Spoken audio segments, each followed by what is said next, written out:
നടക്കുന്നത്. കോട്ടയം ലോക്സഭാ സീറ്റിൽ ഔദ്യോഗിക പ്രഖ്യാപനം വരും മുൻപേ യുഡിഎഫിനായി ചുവരെഴുത്ത് തുടങ്ങിയിരിക്കുന്നു. ഏറ്റുമാനൂർ നിയമസഭാ മണ്ഡലത്തിലാണ് ചുവരെഴുത്ത്.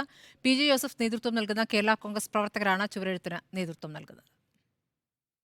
കോട്ടയം ലോക്സഭാ സീറ്റിൽ യുഡിഎഫിന്റെ സ്ഥാനാർത്ഥി ആര് എന്നുള്ള അഭ്യൂഹങ്ങൾ നിലനിൽക്കുന്നു. ഒപ്പം സീറ്റ് കേരള കോൺഗ്രസ് ജോസഫ് വിഭാഗത്തിനാണോ എന്നുള്ള ചില കാര്യങ്ങൾ കൂടി നിലനിൽക്കുന്നു. ഈ സാഹചര്യത്തിൽ ഇവിടെ ചുവരെഴുത്ത് ഈ പാർലമെന്റ് മണ്ഡലത്തിൽ ഇതുമായി ബന്ധപ്പെട്ട് പുരോഗമിക്കുകയാണ്. യുഡിഎഫ് പ്രവർത്തകരാണ് ചുവരെഴുതുന്നത്. അതായത് പ്രധാനമായിട്ടും പി ജെ ജോസഫിനെ അതായത് കേരള കോൺഗ്രസിൽ ഉൾപ്പെട്ടിട്ടുള്ള നേതാക്കന്മാരാണ് ഇതിന് നേതൃത്വം കൊടുക്കുന്നത്.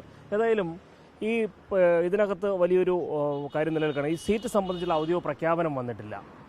പാർട്ടിക്കുള്ളിൽ ഭിന്നതയിൽ സ്ഥാനാർത്ഥിയെ ചൊല്ലിയുള്ള ചില ചർച്ചകൾ പുരോഗമിക്കുന്നു. ഈ ഒരു സാഹചര്യത്തിലാണ് ഈ ചുവരെഴുത്ത്. ഇതെന്നാന്ന് പറയുക, എൻ്റെ മെയിൻ പ്രശ്നം എന്ന് പറഞ്ഞാൽ ഇനി 2 മാസമേ നമ്മുടെ മുമ്പിൽ തെരഞ്ഞെടുപ്പിനായിട്ട് കിട്ടിയ അറിവിൻ്റെ അടിസ്ഥാനത്തിൽ 2 മാസമേ ഉള്ളൂ നമ്മുടെ മുമ്പിൽ ബാലൻസ് ആയിട്ടുള്ളൂ.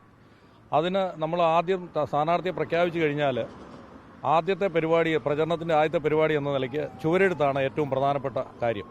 അപ്പോൾ ചുവരെഴുതി സ്ഥാനാർത്ഥിയെ പ്രഖ്യാപിക്കുന്ന ചിലപ്പോൾ അത് കഴിഞ്ഞ് 1 മാസം 1.5 മാസം നമുക്ക് കിട്ടുകയുള്ളായിരിക്കും. ആ സമയത്ത് നമ്മൾ ബുക്ക് ചെയ്യാതെ മറ്റുള്ള പാർട്ടികൾ എഴുതി ബുക്ക് ചെയ്തൊക്കെ പോവുകയാണെങ്കിൽ നമുക്ക് എഴുതാനുള്ള സ്പേസ് കിട്ടത്തില്ല. അപ്പോൾ ചുവരെഴുത്ത് ഏറ്റവും പ്രധാനപ്പെട്ട ഒരു പബ്ലിസിറ്റിയാണ്. അപ്പോൾ അതിൻ്റെ ഭാഗമായിട്ടാണ് ഞങ്ങൾ സ്ഥാനാർത്ഥിയുടെ പേര് ഇവിടെ എഴുതുന്നില്ല. ഞങ്ങൾ കോട്ടയം പാർലമെൻറ്റ് മണ്ഡലത്തിലെ UDF സ്ഥാനാർത്ഥി അത് വിജയിപ്പിക്കുക എന്ന് മാത്രമേ എഴുതുന്നുള്ളൂ. പാർട്ടിക്ക് UDF സീറ്റ് എപ്പോൾ കൊടുത്തു, ആ കൊടുത്തു കഴിയുമ്പോൾ പാർട്ടി ചെയർമാൻ ഔദ്യോഗികമായിട്ട് X or Y ആര് സ്ഥാനാർത്ഥിയായാലും ആ സമയത്ത് ഞങ്ങൾ പിന്നീട് ഇതിനുവേണ്ടി മെനക്കെടാൻ ഞങ്ങൾക്ക് സമയമില്ല. അതുകൊണ്ട് ഞങ്ങൾ ഇന്ന് തന്നെ ഏറ്റുമാനൂർ നിയമമണ്ഡലത്തിലെ ആളുകൾ പരമാവധി മതിലുകൾ ഇന്ന് തന്നെ ബുക്ക് ചെയ്യുവാണ്. അത് സംബന്ധിച്ച പ്രഖ്യാപനം എത്ര ദിവസങ്ങളിൽ ഉണ്ടാകുമെന്നാണ് പ്രവർത്തനം നിലനിൽക്കുന്നത്? അതിപ്പം UDF 29-ാം തീയതി ചർച്ചയുണ്ട്. അത് കഴിയുമ്പോൾ മിക്കവാറും ഞങ്ങളുടെ ഒരു അനൗദ്യോഗികമായിട്ടുള്ള ഒരു ധാരണയുടെ അടിസ്ഥാനത്തിൽ സീറ്റ് ഞങ്ങൾക്ക് തന്നെയാണെന്നുള്ളതാണ് ഞങ്ങളുടെ ഒരു പ്രതീക്ഷ. തെരഞ്ഞെടുപ്പിന് മുമ്പേ ഒരു മുഴം മുമ്പേ എന്ന ഒരു നിലപാടിലേക്കാണ് കേരള കോൺഗ്രസ് ജോസഫ് വിഭാഗം മുന്നോട്ട് പോകുന്നത്. എന്തായാലും UDF സ്ഥാനാർത്ഥിയെ സംബന്ധിച്ച് തീരുമാനം വരുമ്പോൾ അതിൽ പേരുകൾ നിറയും, ഉടൻ തന്നെ പേരുകൾ നിറയുമെന്നാണ് ഇവർ വ്യക്തമാക്കുന്നത്. വീഡിയോ ജേർണലിസ്റ്റ് രഞ്ജിത്ത് കളത്തിപ്പിടിക്കൊപ്പം റിപ്പോർട്ടർ പ്രശാന്ത് തോട്ടുങ്കൽ, റിപ്പോർട്ടർ, കോട്ടയം.